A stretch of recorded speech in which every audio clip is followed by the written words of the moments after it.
Guna mengurangi tumpukan sampah plastik di tempat pembuangan akhir atau TPA, wilayah 6 Jampang Kulon, Dinas Lingkungan Hidup Kabupaten Sukabumi melalui Korwil Kebersihan Wilayah 6 Jampang Kulon bersama Bank Sampah Keliling berhasil ciptakan paving block dari bahan dasar sampah plastik. Kali ini Dinas Lingkungan Hidup bersama Kodim 0622 melalui Koramil Surade lakukan pelatihan pembuatan paving block dari sampah plastik yang di Mako Koramil Surade pada hari Rabu 7 Desember 2022.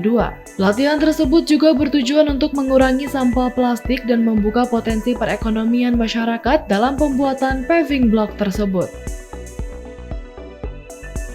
Ini dalam rangka pemanfaatan sampah plastik dari masyarakat, baik dari jalur jalan, protokol, dimanfaatkan, dibikinkan paving supaya pembuangan sampah TPA khususnya umurnya panjang, dan pemanfaatan tersebut yang ada sampah plastik di masyarakat.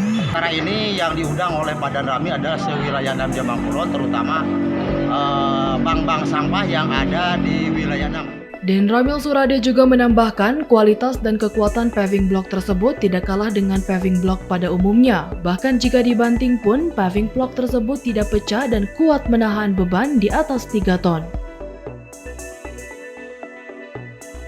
Pada kesempatan hari ini, saya mengundang seluruh komponen masyarakat yang berkaitan dan berkecimpung dengan masalah sampah.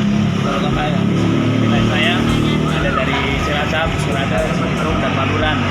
Kami undang untuk membuat pelatihan pemanfaatan sampah yang tidak ada nilai jualnya sehingga bisa nilai jual.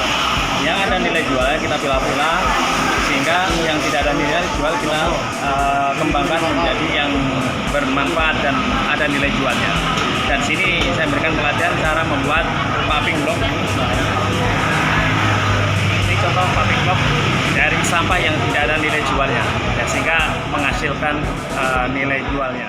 Dari Kecamatan Surade, Kabupaten Sukabumi, Indra Sopyan melaporkan.